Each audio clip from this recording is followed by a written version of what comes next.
original trilogy No. movies? Of those original trilogy movies, did you have a favorite? Star Wars, Empire, Return of the Jedi?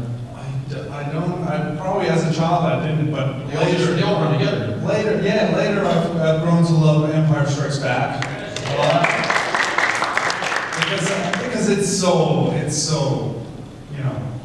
sad and great. Big, larger than life is what I think Star Wars was for me. Is that it was so big, and Empire just fits the bill because it's got all those things and there's a killer twist in the end. But yeah, lately we've been making some good Star Wars movies ourselves, so it's a tough competition, and I couldn't be happier that I get to be a part of these things. Now, something that I've heard a lot of actors say is that working with different directors, being on a film set is kind of like going to camp. You're going away with a bunch of people and you do something, and then a couple months later, everybody goes home. But it's different depending on the director. There's a different kind of atmosphere, a different way that people operate. How would you? What was it like? I guess if you could take us through, what it was like being away at camp with JJ and kind of sharing the role with Peter. What was it like working with noted miscreant and terrible human being Ryan Johnson? A friend of mine who I texted and said, "Hey, what should I ask Joonas?" And he said, "Ask him about playing Chewbacca." I was like, "Thanks, man." That was a big help. What's it like working with him? What's it like working with Ron Howard? If you're allowed to say. Yeah, well, for the most part, it's making films is that which it is work. So there isn't a whole lot of summer camp atmosphere when you're shooting a 10-hour day and you're in every shot and you do it 10 to 15 times every shot, and then it's kind of sometimes it may feel like work. I never mean this after. But I'm just like going back to shooting realities. But J.J. Abrams likes to create this. I think this is my interpretation. He likes to create this all-welcoming kind of atmosphere where every person who works on that film is recognized. And whenever somebody had a birthday, even if it was the security guard or whatever, maybe not everybody, but almost. That JJ would bring that person up and recognize their contribution to the film. He's a great director, both in that aspect and also to have helm the film. And Ryan, I felt like when I was working with Ryan Johnson, it felt like I was back in film school. And here's this movie geek who's been handed the keys, and he really made a film that was really surprising. You couldn't guess what's going to happen. Even if I read the script before we started filming, and I still, was surprised when I saw that thing, in front of me visually. And it's a great thing. And to him, it was more about the love for film and to make a film that would give the audience something that it wasn't expecting. And I thought he did a great job. And Ron Howard, oh man. Was that intimidating? I mean, he's Ron Howard. JJ and Ryan, great. Don't get me wrong, Ron Howard. Ron Howard, I don't know what we've done to deserve these directors, because Ron Howard's just the greatest guy. He's so likable, and he really, I mean, he's been in your shoes much more than JJ Ryan has. He was an actor. Exactly. And also, he knows what it feels like to wear a suit, because when he was shooting Grinch with Jim Carrey, he was voluntarily decided to wear the Grinch suit, which is, I must imagine, very uncomfortable for one day, just to feel, I don't know why he did this, but I figure it's to make Jim Carrey happy or something, but he was willing to wear this for one day, and he knew when he was directing me, playing Chewbacca in a mask, he knew exactly what were the kind of things that I consider when I, asked to see the take, because I often ask for the monitor to see how it looks on the screen, because you can't quite guess what you look like when you're covered in hair, and you could have a wad of hair sticking out of your shoulder, and that makes you do a thing a certain way. you want to make it look good on screen, and you do all these things, and you have to sometimes see feedback. So he knew exactly. And as to the question, was there a summer camp atmosphere? Yes, there was. It was so much fun working with Ron, because he just likes to. He's so good at acting. He can imitate you. He was making fun of the screenwriter John Caston a lot, and he took it well, I think. But because we all got. There's so many personalities on set, and it started to feel like that, definitely. But mostly we were there to work and try to make this film. And we were.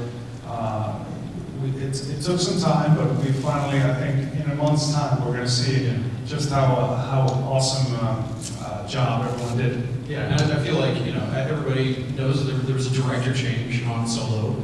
It's not something that I think anybody wants to get into, those kinds of things, because there's a lot of okay, what are we doing now? But from what you can tell us, you feel like Ron coming in and the team coming together, you guys ended up with something really special, really interesting that we haven't begun to see in the trailers. Yeah, I think it's gonna be a fun movie. This kind of adventure film where you can just throw away all your troubles and come see and come with us for the ride, because it's you're gonna see how Han and Chewbacca met each other, and Alden, who plays Han Solo, did a great job in trying to make that character his own, and not thinking, oh, I'm stepping into the shoes of Harrison Ford, because like me stepping into the shoes of Chewbacca, I couldn't think of compare myself. I can't compare myself to another actor, because we have different dimensions. We are different, two different people. So we just got to make it work as the script calls it. We got to live each scene and try to make that scene work, rather than try to worry about the fact that, oh,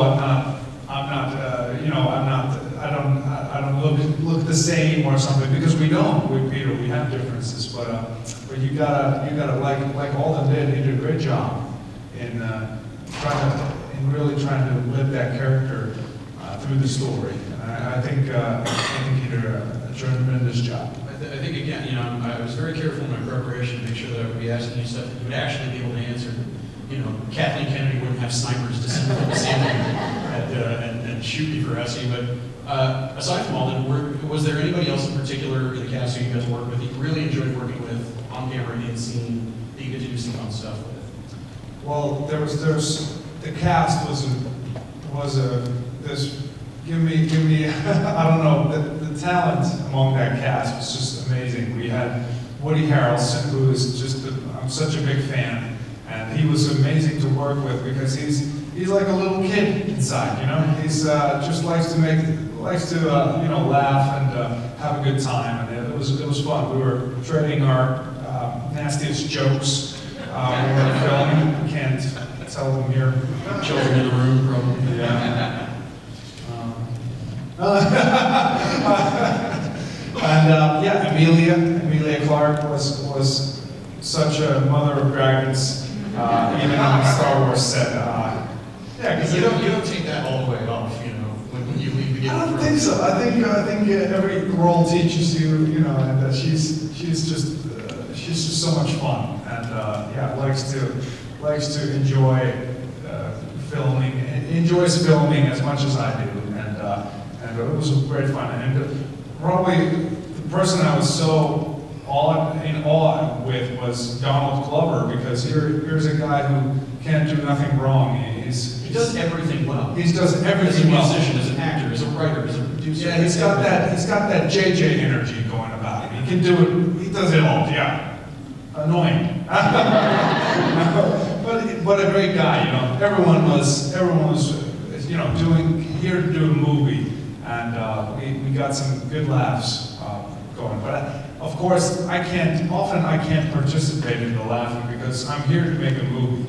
That's me explaining. But no, the real reason I can't take part in oftentimes the socializing when we're filming is because no one can hear what I say.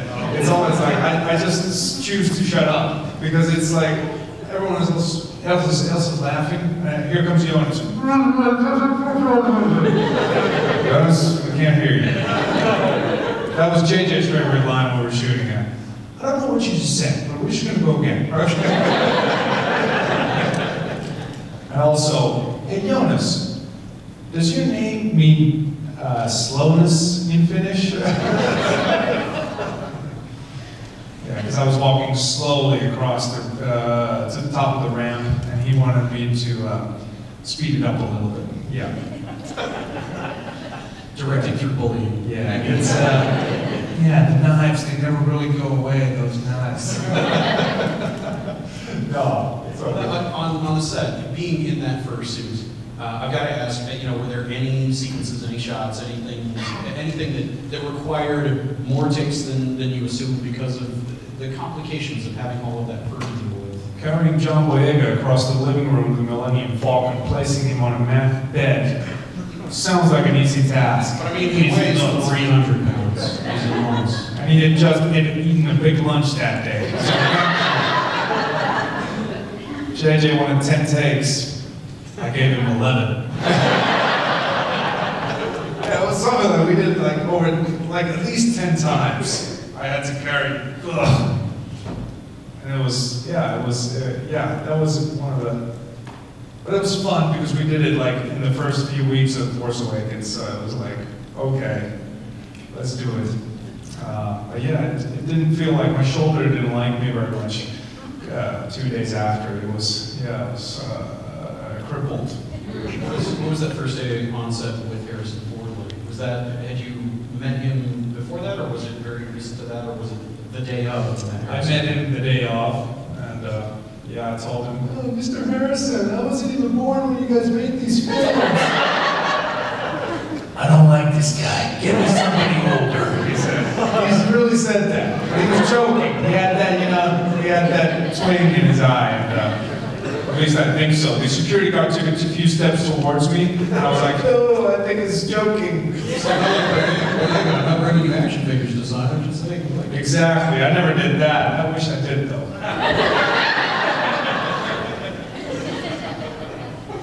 I really wish I did. Harrison, if you're out there, just bring me an action figure. Now, you get to spend a fair amount of time in the new trilogy movies. I mean, it's pretty much you, Daisy Ridley, and Porgs in a lot of shots. Yep. Since there is that barrier of being able to be understood when you're wearing the mask, what do you do to pass the time? Do you play chess between takes? How do you communicate when it's just two of you and one of you can't be understood? Between takes, you mean? Yeah. I mean, I can make myself understood. I can, hey Daisy, I am here. I can make myself understood. And Daisy and the younger cast is surprisingly good. I think it's just people when they grow over their 40s, they just refuse to understand a Finnish man when he's clearly speaking English. If it's Mark Hamill, you don't know if he's having a turn with you, and just. Yeah, I think Mark is forever scarred by our first meeting when he came and I was in the suit, and he thought I was Peter, and I thought, this is fun. How do I deal with this? JJ's behind Mark saying, stop it, and I was like, it was a bad move. Actually, I think I failed every single first encounter except Carrie Fisher. I don't even remember what I did, but maybe it's good that I didn't do anything because, it was lovely. Well, you bring up Carrie, and I've got to ask about everybody's favorite princess. What was it like interacting with her? I mean, many people, anybody in here meet Carrie on the festival circuit, convention circuit? Anybody had glitter thrown in their face by Carrie on the convention circuit? I mean, she remains a force of nature, even though she's not with us anymore. What was interacting with her like? She was just so welcoming, She everywhere she went, it was like things just got fun. When she came on set, and she was that kind of person that I want to be. Not really restricted by any of the worldly things or social norms. She just was and was herself. And one day I was leaving unit base, and there she was lying on the pavement with JJ, going over the next day's plans in front of our car. We couldn't leave, we had to wait. On the asphalt, lying there. I don't know why. Cedar beating. Because Carrie Fisher. Carrie Fisher, yeah, exactly. And yeah, she was just lovely to be around. And Gary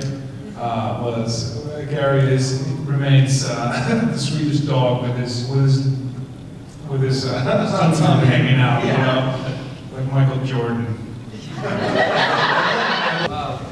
mentioned a lot of fun moments from the time. We've done 3 movies so far, almost 3 to 4. What's the most fun you've had on any movies thus far? The most fun,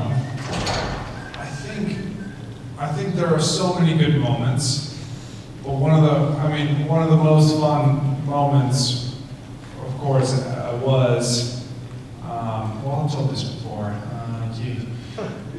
well, the scene where Chewie is cold in Force Awakens, that was a fun scene to shoot. Because, yeah, I was told by JJ that I'm a professional because I could act cold. You know, kind of like the teardrop on demand. Wait, okay. Most fun scene. I can't talk about Solo. I can't say which one. But I mean, just on the whole, you know, the movie itself, you would say Solo was the most fun you ever had? I think Solo was special because, yeah, it was such a long time, and I was required more than in any other film. That it made it to be, on the whole, I mean, they should just be talking about Chewbacca. No, it's still a Han Solo film, but you know, it's about the beginnings of that relationship, and yeah, naturally, you're going to see some more Chewbacca. And that was, yeah, it was amazing to get to work with this cast, like I said before. But come to think of it, like what single moment would be, I don't think I can tell you anything that wouldn't spoil any moment of the film, or nothing comes to mind. I'm sorry, yeah. That was the best answer to the question. Great answer, best answer to an audience question we've had so far, but we've only had one question. What is your favorite person from Star Wars except not Chewbacca? Absolutely Chewbacca, favorite character from Star Wars. Well, this is amazing because I was in Toronto a couple of weeks ago, and someone asked me this question, and then I remembered my favorite scene in all Star Wars films when I was a kid was the snowspeeder fight in Empire Strikes Back, and one guy who I really liked was Luke's gunner, Dak, who says, hey Luke, right now I could take on the whole Empire myself, you know, when he's asked how he's feeling. And then a week later, I went to Washington, D.C. for a Comic-Con, and somebody comes to tell me, hey, you know Dak is here? And I'm like, no way! I didn't know Dak was doing conventions. And then I met him, John Morton, I think he is. I think his name It was is. character, you know, I'm a terrible fan, because it was character name. Yeah, exactly. But now I want to get him booked at these shows, and they had a dual photo op, so And he was lovely. He was so great, and really interested in Finland, and we talked about the legacy of his character, and he told me a great story about how, you know, these fans coming up to him and saying, really the reason, because of your line, I think he had one line, or one big line, you know, that, right now I can take on the whole empire myself. And that's inspired people, and that's, he told me, and I agree, that Star Wars has that influence on people's lives, that they then go on to, you know, fight their own empire. And I think that was a great, profound thing to say, and I think it makes sense. Besides, you're too skinny, eat some more, was there any advice that Yeah, he gave me advice, and yeah, one of the good things that he told me was is how to turn my whole body when I'm looking around. You know, that was one thing. There was many specific ones, and also when I'm walking, he told me not to slouch or always have my chest proud. You know, because Chewbacca is always kind of upright. He has a very good posture, and when he's walking, even though he's heading towards a certain danger in Cloud City, he just kind of walks. And I don't know. There's something you can't touch Chewbacca kind of thing, that I've found. That he's always sort of his energy levels are always sort of mean average. He's good. Never too excited, never too sad. It's just always going, and that's what I learned from watching. But yeah, Peter gave me a lot of good specifics, and those were some of them for sure. I was wondering how you got cast in the role. If you sought it out, or if they came to you, and also I was wondering if it's challenging or frustrating to play a character where you can't use your facial expressions or your own voice. Okay, I'll start with that. Was it frustrating that I can't use it? It's probably better that I hide my face. Might confuse the other actors seeing this good old face. Yeah, it's. I like the fact that it's. I like the fact that I'm playing a masked character, especially since the character is so famous. It's crazy. It's crazy. I feel so lucky. I feel so humbled that I've been given the opportunity to continue the legacy that Peter Mayhew started, playing this character, and it's been amazing. And I forget the first question. What was the first question? How did you get the role? Oh yeah. So the role I got through naturally because I played basketball. I took 10 rebounds one day, and they called me, "Hey, you took 10 rebounds. We want you to try." They contacted the Finnish. They were desperate to find a Wookiee. I had seen an advert for the casting notice for a 7'2" person with blue eyes in August 2013, and I said to myself, because my friend posted it on my Facebook wall, and I was like, I will never get this role. I knew they were looking for Chewbacca or Chewbacca's brother, and I thought, I'm too short, I'm only 7 feet, I will never get this role. So I forgot about it in my I'll do it tomorrow kind of fashion. And in December 2013, I received a phone call from the Finnish Basketball Association, who's taking a part-time job in casting Hollywood movies. Hey, they're casting another film. Are you interested? I said, nah. Oh, wait a minute, I am. So then, yeah, I sent an email out. Hey, I'm this and that. I'm this much tall, and please consider me for your movie. And they said, relax. Just send us your photo first. I sent my photo. I sent my video. Everything. I even offered to send my 2 brothers as working force, and they didn't accept it. Yeah, that's how it started. So basically, because of basketball, because I was out there playing in the youth national team, someone in the Finnish Basketball Association remembered me when the call came, looking for blue-eyed Scandinavian, because Scandinavians often have blue eyes, so they had to find someone with blue eyes. Funny thing, I have to thank JJ for.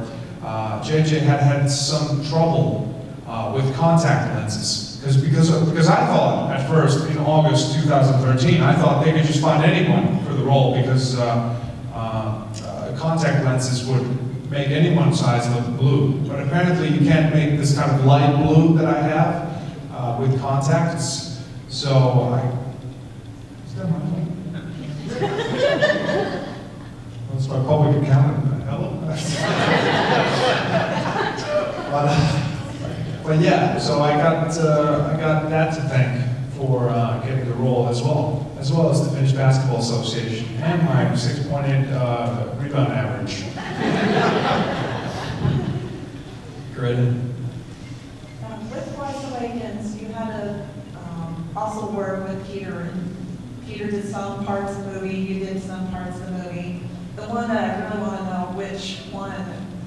which Chewbacca was standing there, was the one where Kylo killed Han Solo. And Sorry, spoiler alerts for if you haven't seen Force Awakens, I'm sorry. They should have seen it by now, so yeah, they should have seen it. Yeah, what he said. What are you doing? If you haven't seen it, raise your hand. which Chewbacca was there to mourn him right on the spot. Right. Well, as Are you going to leave it a mystery? Or yeah, we have to leave it a mystery because we cooperated on the role, and for that scene we often for some scenes we shot both versions, but I can't answer which one was it. You have to use your keen fan observation to study skills. his retina. Yeah. Compare the two. Study the breathing cycles. In the 4K Blu-ray. What was your funniest moment with either Daisy Ridley or John Boyega? I think it probably would be Daisy and John together because they spent so much time when we're filming, especially Force Awakens. They spent so much time together. They were always laughing. I had trouble understanding because they're both British. They're both from London. I had trouble. They talk funny. They don't talk so American fast. Yeah, exactly. They use these all and they say these funny words that I have to this day I don't know what they mean. So I was kind of there like, ha ha ha, that's funny, John Boyega, ha ha ha, that's funny. Funniest moment with those two. Man. Was there any pranking going on?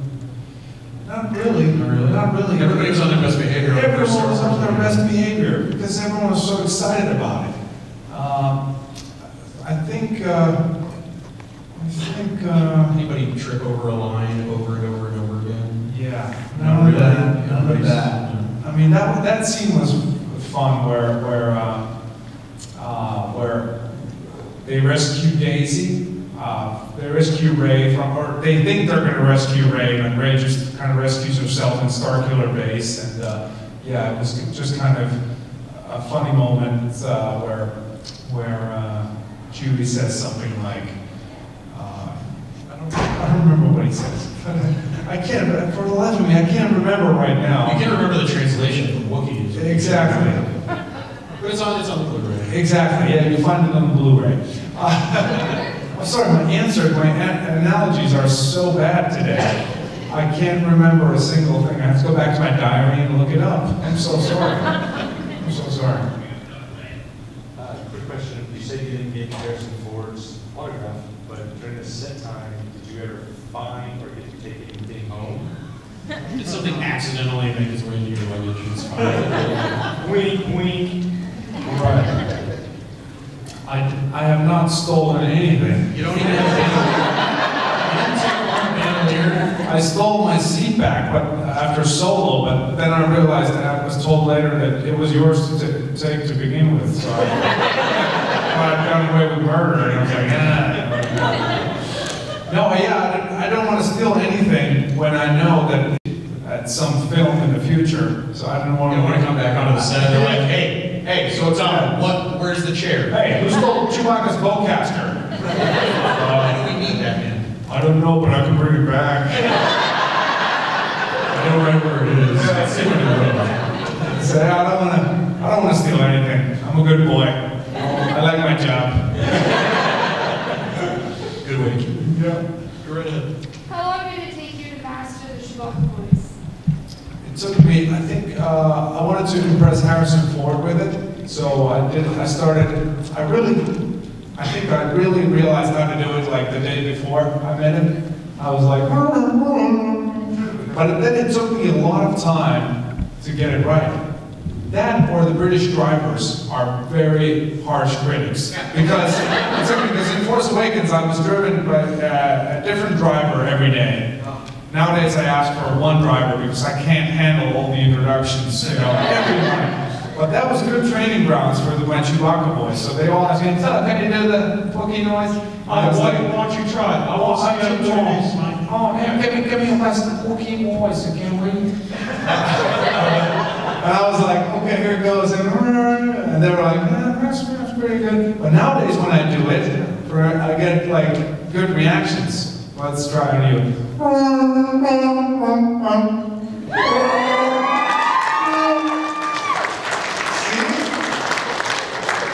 Or your bar is lower than the British bars. Because they're pretty, they're pretty, they're proud. Nobody's good enough for British taxi drivers. And they're so proud about their accents because they got all different kinds of ways of talking. And they're very proud of all those. And here comes a Finnish band. I've been desperately, ever since we started filming, trying to learn the British accent and trying to make it good. Like so they they understand me. 17 of them. And and they're just like, that's horrible. You sound like Dick Van Dyke. You're the shitty Newberry Poppins movie, go. Exactly. Have they finished already? I think it's already. Opportunities being passed up. But yeah, it's been fun trying to learn the British accent. But I still I have ways to go. Did you have a word? How many more votes? We have you and one more? Okay, last two questions. What was your favorite part about playing Chewbacca? Oh, big cerebral thing. What was your experiential favorite part of it? I think my favorite part remains that I'm kind of like, because I grew up with 3 dogs, Cavalier Charleston Spaniels in the house. We had 4 in total.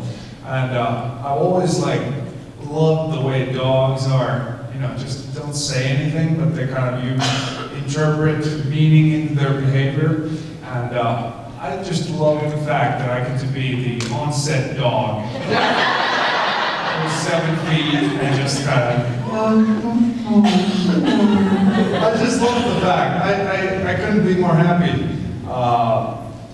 Because everyone gets it, well, not after 8 months of filming. Maybe not everyone, but on day 1, you get a reaction from people and all the set visitors. You've got kids coming in, and often through the Make-A-Wish Foundation, and they're just so happy. Those that don't run away in fear and screaming, the ones who stay are so happy that Chewbacca has come and he speaks in a funny voice, and you can't understand that. And that's the best part of my job is. And if this thing doesn't work out, I just apply for Disney World to be 24/7 Chewbacca. You'll find me there. So always have a plan B. All right, last question. Hi. So after 10 hours in your costume, what happens when you have to poop? Very specific. It's not just a general activity that needs to happen. It's a specific version of the activity. That's okay. People need to hear this. No, people need to hear this. Here's the thing. The crazy thing about that question, she's been thinking about this for a long time. It's all right. It's okay. Everybody knows. You're here. You have to stop in production and be like, you guys, get me out of here. What we do is, yes, I take my mask off and then everybody stop! I make the announcement. There is an incident. No, it's She needs to calculate the dump to light speed.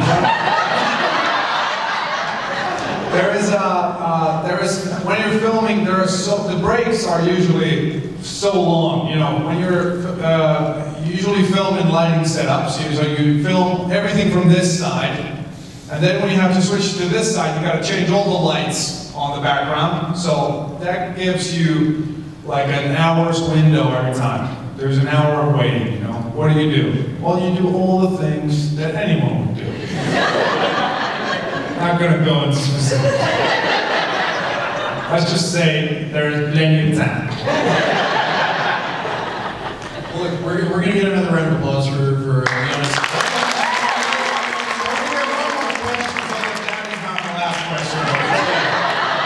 Well, that's exactly what I was going to say.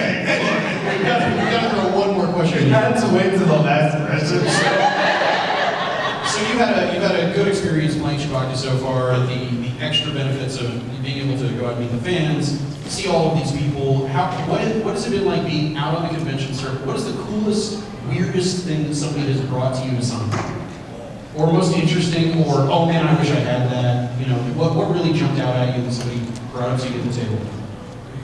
Oh, there are many. Somebody brought me. What was that? I forget they brought me a crab shell that was framed and painted. She had painted Chewbacca on it. It was in Washington D.C. and it looked like a gremlin. I was like, wow. And but it was a real crab shell, some kind of crab shell. I don't know which crab. Yeah, a gremlin. That person is very specific. Yeah. And somehow I took it with my luggage, and I still have it in my hotel room. That doesn't mean you want to bring me more stuff. Too much, at least. But yeah, it's the best. Fans are the reason that Star Wars has endured for 40 years. And I think I don't know why it's resonated and keeps resonating, but I love it. And I feel so humbled that I get to sort of jump in the wagon when it's midway through its destination, and I'm so happy to be here. Thank you so much for accepting me.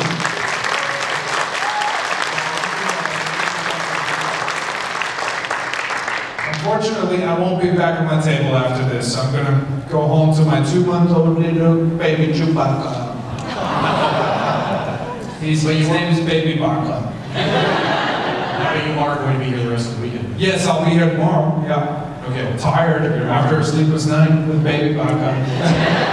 Now he sleeps all right nowadays. So